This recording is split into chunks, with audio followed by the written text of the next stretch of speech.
I remember one day I was actually running to school. I was late for school and I ended up getting pulled over by police, and they were kind of wondering why I was running. So I was trying to explain to them that, I'm trying to catch my bus so that I can make it to school on time. And they started questioning me in a way that I knew that they were stalling me. Like, they were asking me things like, what year did the Titanic sink? So I answered, I said 1912. And then I guess they were kind of surprised that I knew that. And then, they asked me some sports questions. They asked me like something about Michael Jordan and his first three-peat, and I told them, 91, 92, 93. I gave them the years, and they were surprised that I knew that too.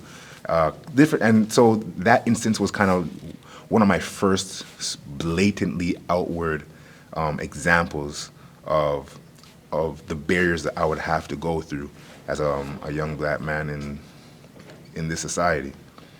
It was painful and a little hurtful to think about that whole interaction, but I just knew that I had to continue to be strong for myself and my family so that I could continue to help people and reach my goals so that I could help people on a larger scale one day.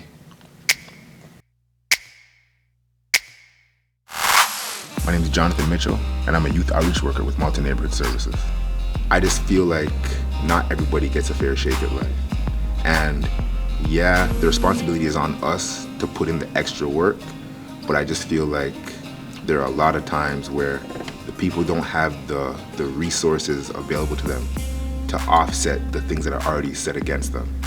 So that's kind of why I do what I do, is just to try to give people the tools to be able to do it for themselves. I don't think that people need handouts. I just think that people need to be given resources and tools so that they can make a better way for themselves and their families.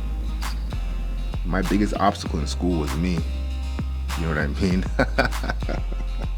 I came out of high school unprepared for school beyond that. And I used to blame school for that. But I do realize that the responsibility is also on me, regardless of if I feel that the teachers or the school system has done its job with me. I need to do the extra to be able to get what I need from that, to be able to be successful moving forward. To give youth the tools to break barriers, you have to be able to do it yourself. If they don't believe that it can be done, they'll never strive for it. That's why my outreach looks a little different than a lot of other people's outreach does. Like one day I might come to outreach to the kids in some track pants and some Jordans, and the next day I'll come in a blazer and a button-up shirt and a tie. Because a lot of these youth have never seen a young black man, what people would say, dressed for success. So I like to get them to see that your clothes don't necessarily define you. And I try to give them the tools in other aspects in terms of teaching them about what the schools may not teach you, teaching them about what their parents may not be equipped to teach them, because I've been taught and trained in it, and I've experienced it myself here in this country as a first-generation Canadian. Being a young black male with a beard and a grill, you know what I'm trying to say? Of course, the system has come at me in many different ways, but I'm not gonna harp or complain about it. I just gotta keep it moving and rolling.